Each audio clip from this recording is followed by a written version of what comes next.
almost forgot. I was going to ask you this live on the air. We'll make this the very last thing you discuss or answer for. I made a post yesterday on Facebook, right, advertising our recent show with Lee Cleveland, and I stated on the latest episode of Box.Buzz Radio, Fight Saga editor Lee Cleveland shared his opinion on Floyd Mayweather Jr.'s latest efforts, preparing John Gervonta Davis for his October 24th meeting with Leo Santa Cruz. Do you think Floyd can stay humble enough to become the best trainer in boxing? And your response was this. Your response was, LOL, Joe, that's like me saying, can Adrian Broner become the next Warren Buffett in the financial world? End quote.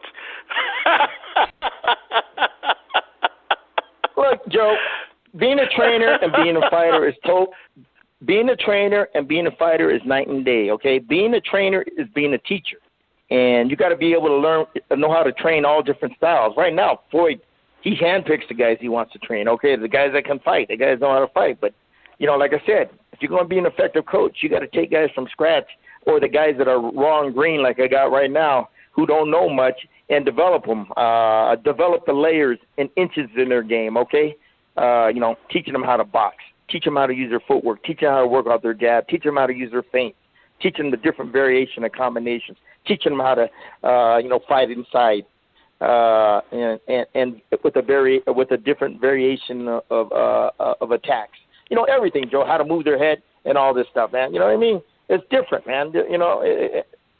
A lot of guys, Floyd is going to be like a Freddie Roach type coach. The guys are going to be talented and they know how to fight. So that's easy. That's easy for guys like that to train. How can you call yourself a great trainer when you got guys like that? That doesn't, to me, great trainers are like Nacho Beristain. Take guys from scratch and build them up from zeros to heroes, okay?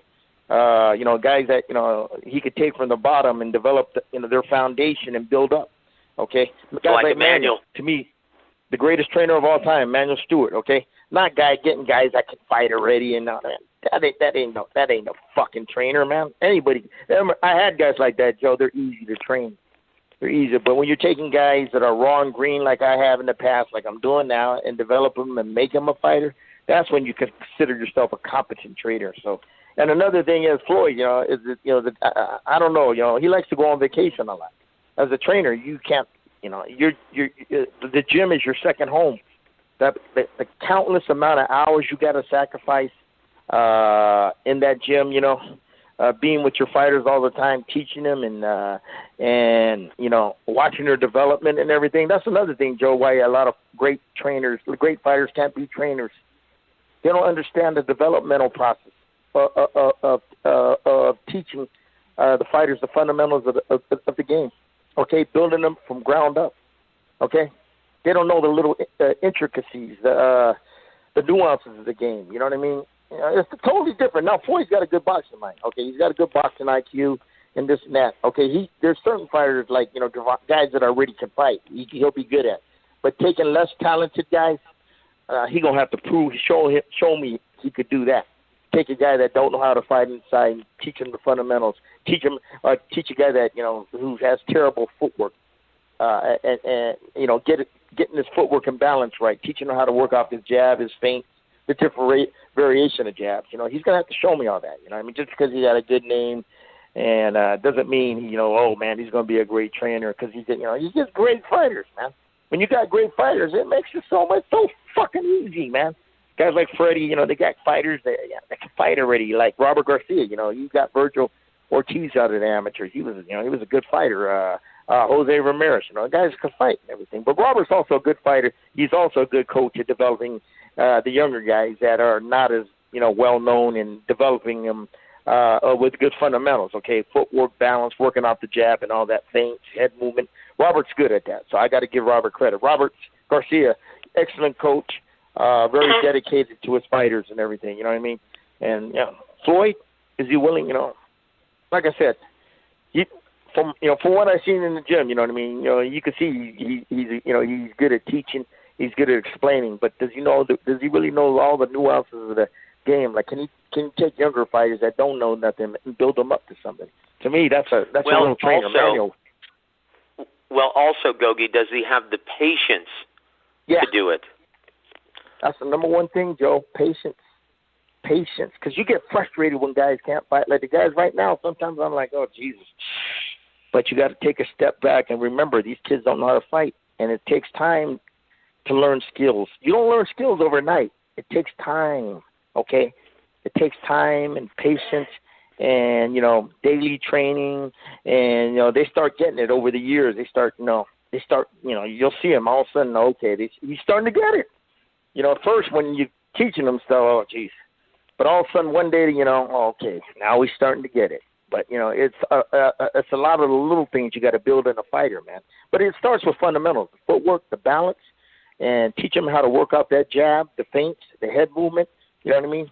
And the combinations from range, combinations of setting them up with feints and everything. Just so many things they gotta, you gotta know how to teach a fighter, Joe. Especially if a guy don't know his green, that don't know much, that doesn't have a big amateur background, doesn't have a big pro background. Well, you got your work cut out for it. Yeah.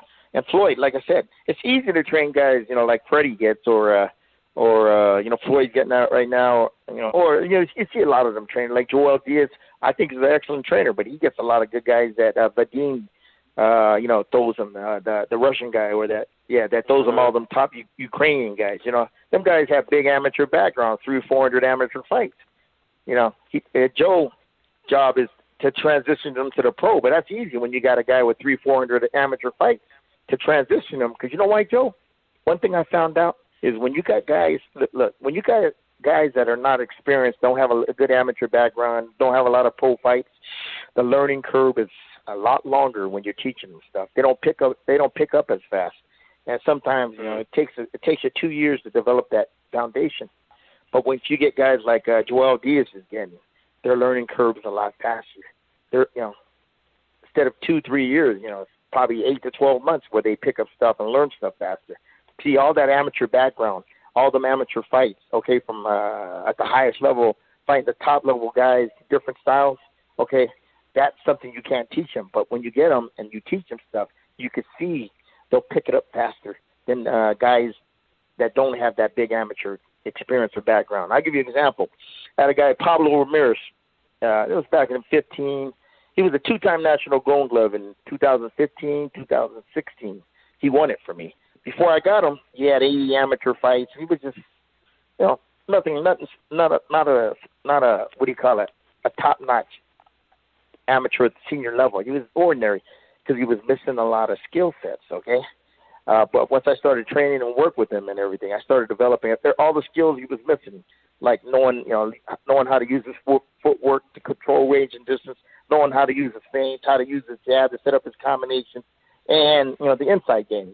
Teaching him how to fight in the inside. Pernell Whitaker, moving his head in the inside, shifting his head from shoulder, from his opponent's shoulder, from his opponent's left shoulder to the right shoulder to left. You know how Pernell Whitaker does it? He'll get inside and he'll shift his head left and right. Mm-hmm. You know what I mean? Look for that opening. That's what, and I taught Pablo that. How to shift his head inside from left to right, right to left, and just all the little things of the game he was missing. But the thing is, because he had a good amateur, 80 amateur fights, he picked up real fast. He picked up real fast and everything. Diego Corrales was another one I had when he was younger. When I started helping him, he had he had a lot of amateur fights. So Diego picked up real fast. Guys like I said, Joe.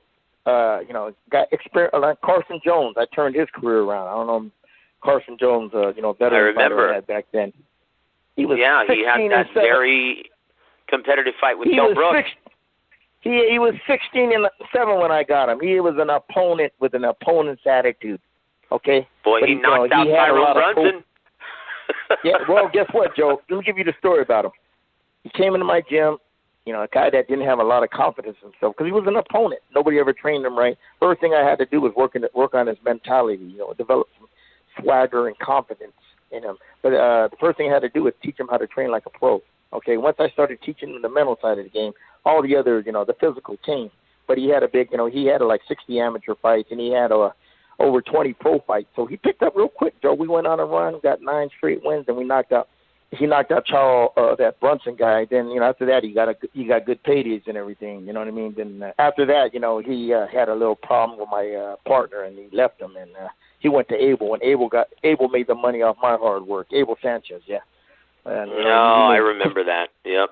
Carson didn't even know how to throw a fucking body shot when I got him. It was loud when I told him, hey, when I was telling him, I throw the left hook. He looked at me. Then I said, shit, this guy don't know how to throw body shots. I started laughing, so I had to teach him how to throw body shots in the inside. Instead of grabbing and holding like he used to do, I had to teach him how to set in the inside and rip body shots. And he did. He picked up, but he picked up fast, Joe, because he had experience. And that's what happens when you got, that's one thing Floyd's going to find out. It's easy when you got guys that can fight and got experience, and you can polish up the game. But when you got a guy that doesn't, totally different ball game. And thank God I experienced that, Joe. I work with guys at different levels. I give you some stories when I was in Colombia. All the talented Venezuelan, Colombian fighters I had over there, they picked up real quick because they had. A lot of them had 30, 40 pro fights. A lot of them had 300-400 amateur fights. So, you know what I mean, Joe? The learning curve was a lot faster. Yeah, we'll talk about that one day. I'll tell you. But you understand now, Joe. Brother. You understand now you got to understand the levels to this game and how you develop different levels of fighters. That's what I'm trying to say. And Floyd ain't got the experience to do that yet. Well, you know what I mean? Guys, he's expert trainer James Gogue. James, thank you so much for being on the show, brother. We went way over time, but man, it was worth it. Outstanding, Gogue. What an amazing breakdown of what's required to become a world-class trainer. That's incredible stuff. Gogue, do you have any parting shots for our listening audience, sir? No, Manuel Stewart would say the same thing. Manuel was a great, to me, he's the greatest of all time trainer, okay? Because he took guys from scratch, and the amateurs developed them all the way to the top world champion. Okay, Manuel will do the same exact thing. He understands the process and everything. But yeah, it's like I said, Joe. It's got to be you got to have a lot of time in the sport, and you got to the hours and the sacrifice you got to make in the gym. And Floyd, he likes to go to Tahiti, or he likes to travel around the world on air Mayweather. Trainers don't do that. You know what I mean? Trainers are always in that fucking gym, grinding every day with their fighters, and because every fighter is different, Joe. You got to evaluate every fighter. You got to find what they're weak at, and you got to develop their weaknesses into strengths. Okay, and that's what I'm trying to explain to the fans. Okay, it's totally different than fighting. But good luck to him. Good luck to Floyd. Good luck to him. Good luck to him. Okay. James, thank you so much for being on the program, dude. That deserves another round of applause, my friend. What an amazing masterclass we just experienced. Guys, that's just about going to do it. It's going to conclude our Sunday efforts with Maestro Gogue. But, guys, we'll be back next weekend. We'll be back on the air with Tuesday with Mr. Rodney Green, back on the air with Box.Buzz Radio with Lee Cleveland on Thursday. That's going to just about do it, guys. We're going to talk about all the upcoming matchups, all the latest boxing news. But thank you so much for listening to this episode of War Week Radio starring James Gogue. Have a great evening, everybody.